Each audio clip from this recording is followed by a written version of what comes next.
So this is, welcome everyone to Colby's MDIHS. He is going to have 20 minutes to approximately to give his presentation. I will remind you that you have to be at least 15 minutes and not to exceed 20 minutes. And would you like me to give you a little signal or something when it's been 15 minutes? No thanks. I think I'm good. Okay. We'll all listen to his presentation, and then we'll have some time for questions. And as soon as the questions are through, everyone except for the panelists will leave the room, and we'll deliberate and then invite Colby back in. Anybody have any questions before we start? All cell phones could be put to silent or off. Yeah, please don't have your cell phones on. Okay. You ready? Yep. All right. My name's Colby Lee, and this is my senior exhibition. So a little bit about myself is I played sports my whole life. I started back in the first grade with Harbor House basketball and picked up football in the third grade. That has brought me through my high school career, and along the way I picked up track and baseball. My father and my brother are lobster fishermen, so I also decided to become a lobster fisherman. I plan to attend Maine Maritime Academy next fall and study marine transportation. That will allow me to get a license and be able to drive anything in the world. My family are also big hunter and fishermen, so I decided why not do a senior Rex that would allow me to enhance my hunting and fishing skills. But that changed because my first topic was traditional bow hunting. I thought that would be a good way to get a challenge in the field of hunting, but got a shoulder injury, so that eliminated that. I figured why not try shed hunting then? So shed hunting is when you go through the woods and look for antlers that have fallen on the ground, because deer and other animals like deer like moose shed their antlers in the winter, so they're lighter on their feet so they can move around better. And I thought that would be a great idea, but I got a speeding ticket this fall, so I lost my driver's license, so that was going to be very hard. So then I chose working out. So I have been working out for a couple of years now because of sports, and I just didn't know how I could show new learning with working out by myself. So that led me to training someone. I've never created a training program for anyone or helped someone lift weights before. So my essential question was, what will I have to consider when creating a personal workout routine for someone else? So my mentor is Daniel Vibert. He is the athletic trainer here at MDI High School and has worked at many other high schools down in Florida, his hometown. He studied athletic training at UCF, University of Central Florida, and he is very easy to work with. He is very accessible, and if I need any help, I could just peek in his office and we would just talk for a couple minutes and then I'd be on my way. And it makes for a very easy communication. So my prior knowledge coming into this was I had been working out for a couple years and it became a hobby of mine. So I had a good range of exercises that I could use for building a workout, but I did not know as much as what I thought. So when I first started working out, Dan would always give me these workouts that I would just do. I would just go in the weight room, do them, and so I started to learn certain exercises and what certain exercises did. But then that summer, when Dan wasn't around, I fell back on bodybuilding.com. Bodybuilding.com is a website that has many professional and sponsored athletes that create workout programs for people like me who are just looking to enhance my physique and to help me with sports. And I'm always looking to learn new things. That's why I chose to do a workout routine instead of working out with myself. And my assumptions going into this project were that I would create a workout program, go through the routine, hopefully get some results, and have a great time doing it. So what happened was I trained Ruby Brown. She is sitting in the back. She volunteered for this, and we had a great time doing it. We worked out 4 to 5 days a week, but with scheduling, we both play sports here at the high school, and during the spring season, she had softball and I had track. So those would butt heads here and again. And the only time that we were really able to work out was within a 45-minute to an hour period after school. And the only reason it was an hour because my track coach would allow me to miss some of our track practice so that I could do the Senior X. Meeting with Dan, like I mentioned before, was very easy. He's usually here from 12:30 to whenever the last sport event is going on. And it was very easy for me just to go in there and ask him questions and then get right back out and Ruby try that exercise. And it was a lot better that way because we weren't constantly playing phone tag. So for the workout routine, I'm going to show you in the next 5 slides what a week worth of workouts would be. And I actually had to make 2 of these because the first one I did off what I thought I knew, but Ruby had a sports injury in the winter with her back, so some of the exercises were really hurting her back. So I had to change it up and ask Dan like what I could do to make the workouts less harsh on her. So this would be a Monday. So our Monday workout was an abduction day. So what abduction means is you're pushing weights away from the center of your body. So on Monday we worked our chest, our triceps, and our legs. Your chest is your muscle here, your triceps are on the back side of your arm, and your legs are obviously below your hip. So for a chest exercise would be like a bench press or a push-up. So what a bench press is you lay on your back and you push the weight away from your chest, and a push-up is where you're pushing yourself off the ground. And for your triceps, we would do like an overhead pull where you're pulling the weight away from your body.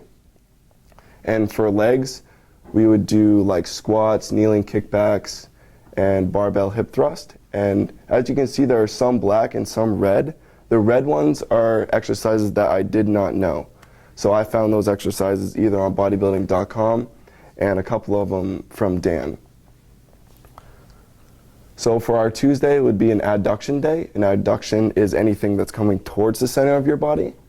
So that would incorporate your back muscles, your biceps, and we also threw in an ab circuit this day.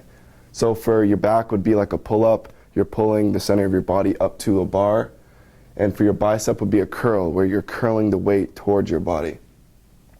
And what an ab circuit is you go through a certain amount of exercises, and that would be 1 round. So what we did is we did 3 rounds. So we would start with hanging leg / knee raises, 3-way ab wheel, Russian twist, and then plank, elbow to knee, and that would be 1 time. And we do that 3 times. So for Wednesday, it's always good to rest your body according to Dan Vibert, because your body needs time to recover. The scar tissue that you tear when building muscle needs to recover and build and get stronger. So we would do like just light things such as running, agility ladder, balance work, stretching, and jump rope. So for our Thursday, we would work our shoulders, our traps, and our legs. There are 3 parts to your shoulder. There's your front delt, your side delt, and your rear delt. So shoulders, 2-way cables, you would pull it up, and that would work your front delt. And you'd also pull it laterally, which would work your side delt. And then the dumbbell bent over rear delts, that's what I call them anyways. It's where you're working your rear delt, so you're bringing the weight up like this. And for your traps, those are your neck muscles. So you would do things such as shrugs. And to be honest with you, shrugs are probably the ugliest looking exercise someone can do, because you're pulling the weight up and it's just making your face go in all these different like facial expressions. And we would also work legs on this day. So for our Friday, I would let her have a choice day. The only thing that she couldn't work would be her shoulders, traps, or her legs, because we worked out the previous day, so we didn't want to overwork it. And we'd also throw in an ab circuit on this day too. So for the diet part of this, I did a bunch of research to try to find certain diets, and the best diet I found was intermittent fasting. What intermittent fasting is it prolongs the fasting period that your body goes through. So like your first meal of the day is breakfast, so you're breaking your fast. We would cut out our breakfast, and she would fast for 16 hours a day. So what she would do is she would eat her first meal at 11 a.m. and then her last meal at 7 p.m. and she only eats 2 meals a day. So why intermittent fasting is so good is because it lowers your insulin levels within your body, and when your insulin levels are low, it burns a lot of fat. And there was a study done by the Department of Kinesiology and Nutrition at the University of Illinois at Chicago in 2014 that showed 3 to 8% weight loss over a 3 to 24 week period. And there was also another study done on rats at Oxford Academy that showed that rats that fasted lived 83% longer than those that didn't. And also to deal with the diet was Ruby went to Greece for a week and a half, so the scheduling and time change was so messed up that she had to break her fast. So she broke her diet for a week and a half and did not work out at all. So when we came back, we got right back on top of it.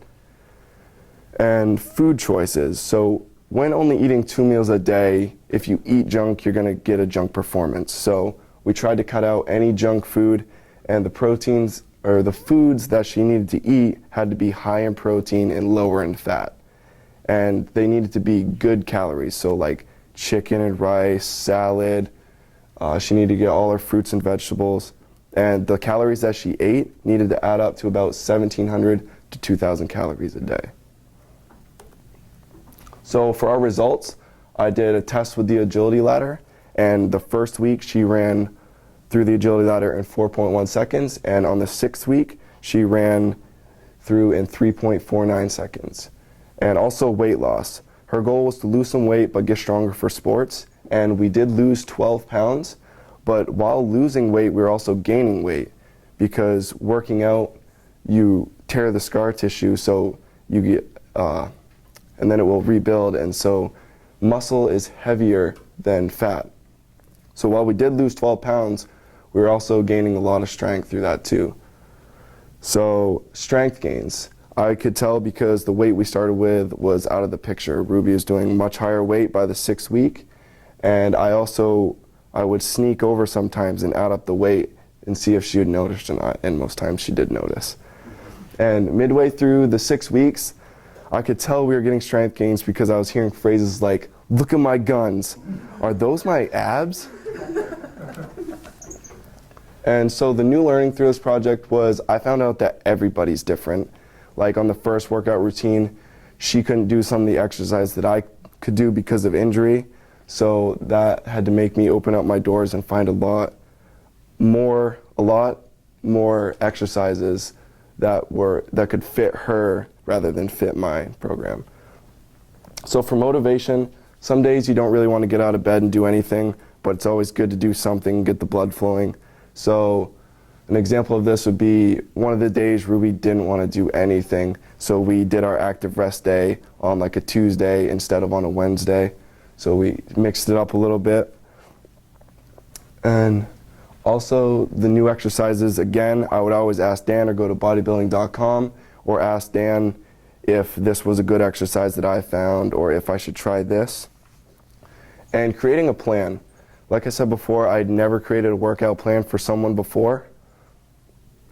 It was totally new for me, and honestly, it was a great experience. And diet. I had no idea what intermittent fasting was till I started to do some research on it, and I didn't want to put someone through something that I had no idea about, so I decided to try it with her for the first week, and I saw great results. I lost 4 pounds in that first week of trying it. So my so what is I improved my knowledge, learned new exercise and how to structure a workout program, because I had only been given workout programs before, but have never built one. So I introduced weights to someone new. So for example, Ruby wasn't comfortable doing some exercises in front of a group of people when we first started. But towards the end, she was getting very comfortable because she didn't really care who was watching her. I enjoy helping others, so I plan to help others in the future. I want to be like that Dan for someone that they can come to and ask, like, should I do this, should I do that? Is this better for my body than this? And I might play college football. I need a decision here in a couple days, and if so, I want to be like that person that they can look up to, someone they can ask, like, is this a good exercise, is this a good weight? And through this whole process, it was a continuing cycle of Ruby, Dan, and my sources. Ruby would always ask me a question, and if I didn't have an answer, I would ask Dan, and if Dan was a little skeptical about it, I would always do some research. Or it would be the other way around. Ruby would say something, and if Dan wasn't there, I'd do some research, then I would ask Dan a question to see what he'd think about it. But through this whole project, the person I learned the most from would be Ruby. She was my greatest piece of evidence in new learning, because you could have the greatest workout program in the world, but if someone's not willing to put in the work and the time to do it, it's pretty much useless. And I would like to thank Mrs. Lehman, Dan for being my mentor, the MDIHS weight room. I'd like to thank Ruby and Coach Long. Any questions? I also have my picture sources right here.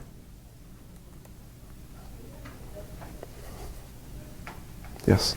Are you going to look into continuing to like be a trainer or a coach somewhere? I would love to, because the job that I hopefully will get, I only work 6 months a year. So I would have like, say for example, I'd do a 3-week on, 3-week off period. So I'd work for 3 weeks and have 3 weeks off. So it'd be hard for me to coach, but I would be very willing to help someone if they were to ask. Is there questions? What did you, originally, what was your question? You were going to do hunting, is that correct? Yeah, I was going to do traditional bow hunting, yes. Okay. It's quite the change in the Yeah. question. Yeah. Good perseverance for what you had to overcome. How's your shoulder injury doing? Better. Still bugs me a little bit, but it's tolerable. How's your speeding? You can't walk very fast. You're No, welcome. but you can run very quickly. You're welcome for the ride.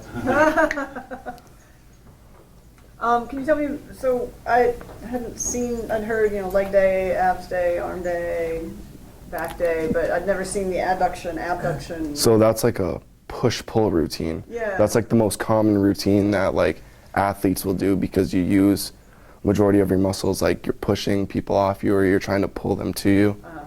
So Dan always told me to try like push-pull stuff. Any questions? What kind of gains did Ruby have, from it? Was it, a gain in muscle or? She, a little bit, but she was mostly just strength gains, because we weren't working out for that long. It was 6 weeks total, but she had that 1 week off, so that kind of counteracted it a little bit.